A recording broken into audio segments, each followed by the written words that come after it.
बिस्मिल्लाहिर्रहमानिर्रहीम। अस्सलाम वालेकुम वरहमतुल्लाहि वबरकातुह।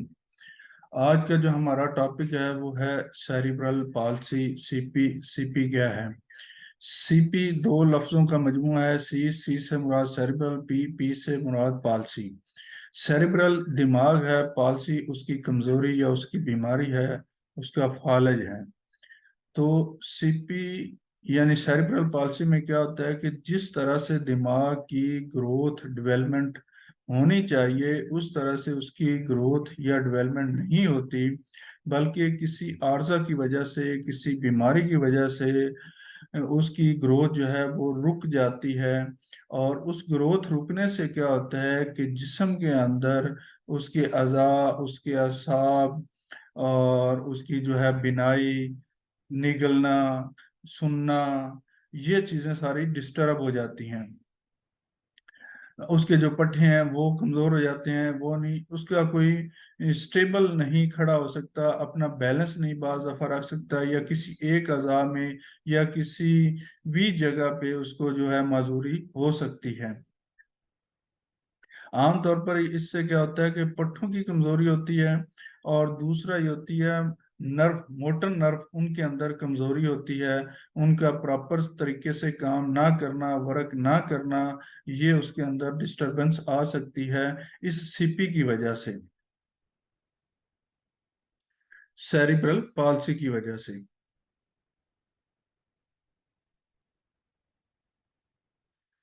तो ये दिमाग है, ये उसका मोटर कॉर्टेक्स है, ये फ्रंटल लोब है, ये उसके मुख्तलिफ हिस्से हैं।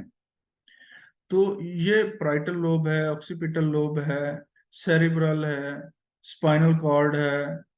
तो ये जो मुख्तलिफ इसके हिस्से हैं, ये मुख्तलिफ काम सर अंजाम देते हैं, मुख्तलिफ चीज़ों को कंट्रोल करते हैं। जैसे ये है टॉय, ये अंगूठे का फंक्शन है, ये एंकल, ये टखने का फंक्शन को कंट्रोल करता है, ये नी के फंक्शन को कंट्रोल करता है, ये हिप के फंक्शन को कंट्रोल करता है। तो ये जो है शोल्डर के फंक्शन को कंट्रोल करता है। इस तरह से ये मुख्तलिफ पार्ट्स को कंट्रोल करता है, हिस्सों को, जिस्म को, उनकी मूवमेंट को, उनके असाब को, उनके नर्व को, उनकी मोटर्स को कंट्रोल करता है। जिस हिस्से में जो फॉल्ट आएगा, मसला आएगा, प्रॉब्लम आएगा, वो हिस्सा जो है वो उसका कमज़ोर होगा, उसके अंदर कोई ना कोई नक्स होगा, कोई ना कोई उसे आर्जा लाक होगा, जिससे या तो वो ढीला होगा या बहुत ज्यादा सख्त होगा, या उसे कोई ना कोई प्रॉब्लम जरूर होगा। अब इसकी वजह से, जो सेरिब्रल पॉल्सी है, इसकी वजह से क्या नक्स आ सकते हैं और ये कब हो सकते हैं, कैसे हो सकते हैं? ये आम तौर पर पैदाइशी होते हैं, यानी हमल के दौरान ही मसाइल होते हैं। बच्चे की माँ के पेट के अंदर जो दिमाग की ग्रोथ है वो डिस्टर्ब हो जाती है, किसी भी वजह से इम्बैलेंस हो जाती है, प्रॉपर नहीं हो सकती। उसकी जो चंद एक रीजंस मैं आपको यहाँ बताऊंगा, बाकी अगली वीडियो में इंशाल्लाह आपको बताऊंगा। सबसे बड़ा तो मसाइल ये होता है कि प्रेगनेंसी के दौरान अगर वालदा, बच्चे की माँ जो है वो किसी मेंटली प्रॉब्लम के अंदर शिकार है, यानी उसे कोई ना कोई टॉर्चर किया जा रहा है, या वो डिप्रेशन में है, स्ट्रेस में है, या यानी कोई भी प्रॉब्लम है, या उसके जो हार्मोन्स का इशू है और उसकी वजह से प्रॉपर ग्रोथ नहीं हुई, या फिर उसके एग के अंदर कोई प्रॉब्लम आ गया है तब ये नहीं हुआ। दूसरा जो है स्पर्म, उसके अंदर वालिद के जो स्पर्म थे उसके अंदर कोई फॉल्ट था, वो किसी बीमारी का शिकार था, उसकी वजह से भी ये ग्रोथ रुक सकती है। उसके बाद जो होती है वो जेनेटिकली होती है, यानी विरासत में कुछ चीज़ें मिलती हैं, हेरिडेटरी, यानी दादा दादी में, नाना नानी में कोई कैंसर, कोई टीबी, कोई शुगर, या ऐसी कोई भी बीमारी जो ला इलाज हो वो पाई जाती हो, तो उसकी वजह से भी दमा वगैरह हो, तो उस वजह से भी ये मसाइल पैदा हो सकते हैं, डीएनए के अंदर वो आ जाती है, जिसकी वजह से उसकी ग्रोथ रुक सकती है। इसकी निशानियां क्या होंगी? जब बच्चा पैदा होगा तो वो अब नॉर्मल होगा, उसके अज़ा जो हैं वो ढीले ढाले होंगे, गर्दन को नहीं संभाल सकता होगा, मुंह से राल बहुत ज़्यादा बहती होगी, या उनके अंदर गैर इरादी हरकत होगी, वो अपनी हरकत को कंट्रोल नहीं कर सकता होगा, या उसका जो धड़ वो अपना सख्त नहीं होगा, बैलेंस नहीं रख सकता होगा। इस तरह से उसकी आंखों में कोई प्रॉब्लम होगा, सही तरीके से देख नहीं सकता होगा, फोकस नहीं कर सकता होगा। اور سماعت میں پرابلم ہو سکتا ہے، سن نہیں سکتا، اور اس کے علاوہ نگلنے میں پرابلم ہو سکتا ہے اسے، اور اس کے بعد چلنے میں پرابلم ہو سکتا ہے، ٹانگوں میں اس کا زیادہ سخت ہو سکتی ہیں یا بہت زیادہ نرم ہو سکتی ہیں، جوڑوں کو وہ کنٹرول نہیں رکھ، ان کے اوپر پورا کنٹرول نہیں کر سکتا، فوکس نہیں کر سکتا۔ اس طرح سے اس کو کافی سارے جو ہیں مسائل ہو سکتے ہیں۔ جو اس کی حرکت ہے، چلنا پھرنا اس کے لیے بڑا مشکل ہو، تو یہ اس کے لیے مسائل ہو سکتے ہیں آنے والے وقت میں۔ تو یہ کب پتہ چلتا ہے؟ بعض دفعہ تو ابتدائی صورت میں جب پیدا ہوتا ہے بچہ 4-5 ماہ کا ہوتا ہے تب بھی پتہ چل جاتا ہے کہ بچہ جو ہے اب نارمل ہے۔ بعض دفعہ جب وہ اسکول جاتا ہے تو اسکول کے جو ابتدائی دن ہوتے ہیں وہاں سے پتہ چل جاتا ہے کہ بچہ ذہنی طور پر نارمل نہیں ہے جس طرح سے اس کو ہونا چاہیے، بلکہ سلو ہے، سست ہے، یاد نہیں رکھ سکتا سبق، یا پورا فوکس نہیں کر سکتا، یا اس کی طرف اس کا کوئی خیال یا دھیان نہیں دے سکتا۔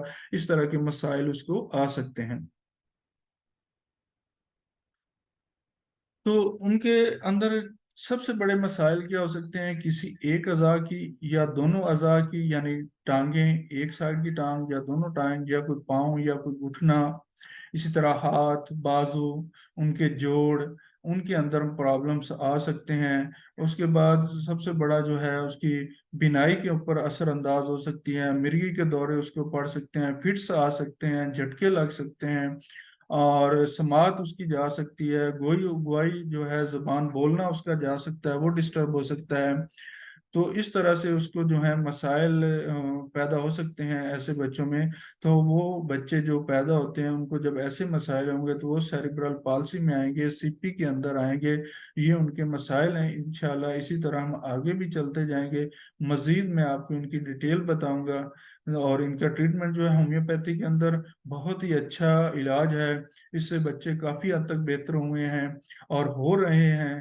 ان کی ویڈیوز بھی ہم نے پہلے لگائی ہیں، اور مزید آپ دیکھ سکتے ہیں تو ہم پیشنٹ کے آپ کو کانٹیکٹ نمبر بھی دے سکتے ہیں جن سے آپ پتہ کر سکتے ہیں کہ ان کے بچے واقعی بہتر ہوئے ہیں کہ نہیں ہوئے۔ اور دماغ کی گروتھ کا ٹریٹمنٹ سب سے زیادہ جو اچھا ہے وہ صرف ہومیوپیتھی کے اندر ہے، کیونکہ ہومیوپیتھی کے اندر یہ صلاحیت ہے کہ وہ جانچ سکتا ہے، ایک اچھا ڈاکٹر اس کی تشخیص کر سکتا ہے کہ یہ اس کے دماغ کی گروتھ کیوں نہیں ہوئی، کس وجہ سے نہیں ہوئی، اور اس کے مطابق جب وہ ٹریٹمنٹ کرتا ہے تو وہ اس کے اندر، بچے کے اندر امپرومنٹ آنا شروع ہو جاتی ہے، بہتری آنا شروع ہو جاتی ہے۔ اس طرح سے انشاءاللہ ہم مزید ویڈیو آپ کے ساتھ بنا کر شیئر کرتے رہیں گے۔ اگر آپ کو یہ پسند آئے تو اس کو لائک کر دیں، سبسکرائب کر دیں، اور دوستوں کے ساتھ شیئر کر دیں۔ اس کے ساتھ ہی مجھے اجازت دیں۔ اوکے، اللہ حافظ۔ میں تھا ڈاکٹر محمد اختر۔ السلام علیکم ورحمۃ اللہ وبرکاتہ۔